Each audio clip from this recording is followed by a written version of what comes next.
Hey folks, it's been a minute. Doing a lot of things behind the scenes, as I may imagine that some of you are doing, and I just wanted to take a minute to come back and post another video. So much going on in the midst of this pandemic. I know it's been quite challenging. I know it's been challenging for me. I don't know about everyone else, but it has been quite challenging. And this is something that honestly I think we can learn from and benefit from. But you have to be wise about it. I did a clip the other day talking about, first of all, I had an interview, and in the interview, one of the closing questions was, what are three things that you could share? And one of the things that I was sharing was like, because we're in the midst of a pandemic, don't allow yourself to get intoxicated. Now, yes, I do mean intoxicated as far as mind altering substance, alcoholic substance, even intoxicated in a behavior. And I didn't say this. I did not express this. But even as far as your behaviors, some people may find themselves somewhat guilty here, shopping, and you develop this thing for just buying stuff. And all that means is that you're trying to fill a void. And in trying to fill a void, you're really spending yourself. You're not even investing, you're spending, using, wasting yourself in a particular area. It could be food, it could be sex, it could be shopping, it could be drugs and alcohol. And the point of being intoxicated is that when you're intoxicated, you're really not yourself. You're really not on top of who the genuine or the authentic version of you is. And in being that way, sometimes we overextend ourselves. That's the bottom line. So don't overextend yourself. And it's really important because I think a lot of times we take things for granted. We take ourselves for granted. We take the pandemic for granted. I mean, no one wanted it. Let's make that clear. I get it. No one wants to be in a epidemic, a pandemic, or any other world-changing episode. But here's the thing. When you become intoxicated in a thing, regardless of which thing, and God forbid if it's multiple things, when you become intoxicated in food and sex and drink and spending, what happens when the pandemic is over? Now you got another issue because you got to get yourself out of that intoxicated state. You see, bad enough, the world is in an uproar because of all these things. Not to mention the political landscape, not to mention the civil rights and the racial bias issues that are happening left and right.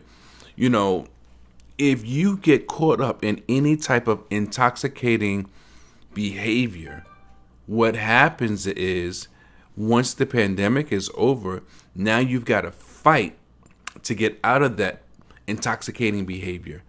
And that's not easy to do. Take it from someone who knows. For over 25 years of my life, I was a substance abuser. And in being a substance abuser, I didn't want to be. I did want to get high, absolutely. I did want to have fun when I was doing it with my friends. How we fellowship and hung out. But when it got beyond fellowship and hanging out, and it was just all about me pouring poison into me, that's a difficult thing to deal with. That's a difficult thing to challenge. And I don't care who you are. If you want to be honest with yourself and you know yourself, then you know that that's not something that you can get over easy. So that was one of the exiting tips I was offering in the interview.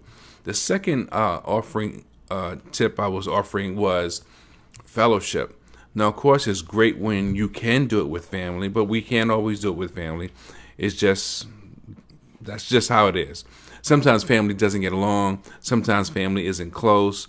Yes, there's WhatsApp, there's FaceTime, there's Zoom, of course.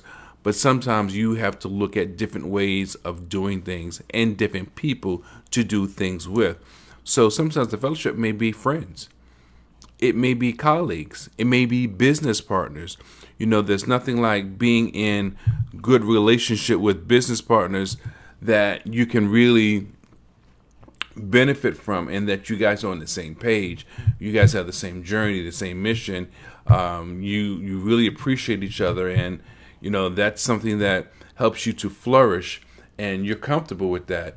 Everyone can't do that. Everyone does not have that, but that's a tip. If you do have someone like that in your life, whereas that you're a good friend with, you're a business partner with, share those values, share those virtues. Work on what your next 6 months is going to be about and be like, and hold one another accountable. It's like it could be a one-on-one mastermind, right? But even a mastermind per se. I was in a mastermind. I've been in a few in my life, but take the mastermind approach. Be accountable to one another, help one another, support each other's initiatives. And if you are working on the same initiative, then I would highly recommend. That's a great way of staying in touch with your journey and your goals, and doing the things that you want to do.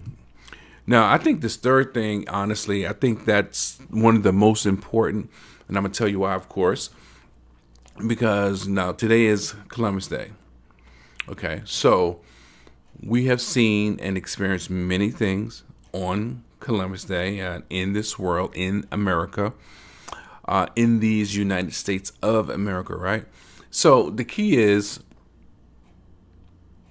Columbus could not have discovered America if people were here. Many of us know that. And unfortunately, whether it's, I think, the Spanish or the Italians, whoever it was that gave him the ships and all that, I don't think they necessarily cared about those things a long time ago. And I am not going to give you a history lesson that many of us know you can't discover something if someone else has already discovered it. However, based on the premise of Columbus discovering America, my question to you is, what are your God-given gifts, talents, skills, and abilities? You see, because if number one, you're in an intoxicated state, you're number three, you're not aware of your God-given skills, talents, gifts, and abilities. And if you are, 9 times out of 10, you're not doing anything about it. So you have to make yourself uncomfortable and do something about it. And the key about all of that is, hey, how you doing, sis? Good to see you, cuz. I see you there. The key to all of that is that if Columbus discovered America, and we've seen all the things that we've seen, like I said, and God has given you different skills, talents, and abilities, whatever they are, what is it that you are discovering? What is it that you're discovering in yourself? And I think my camera is about to go dead, so I may have to jump over to another camera. But what is it that you're discovering about you? What are the things that you can offer? And how are you preparing yourself to deliver that to the world? To even recognize it within yourself so that you can deliver it to the world. You see, the truth of the matter is we have a responsibility. I have a responsibility. I wasted a lot of my life. I wasted a quarter century of my life poisoning myself. I might as well just have cut my wrists, honestly. So again, if that is my truth, what is your truth?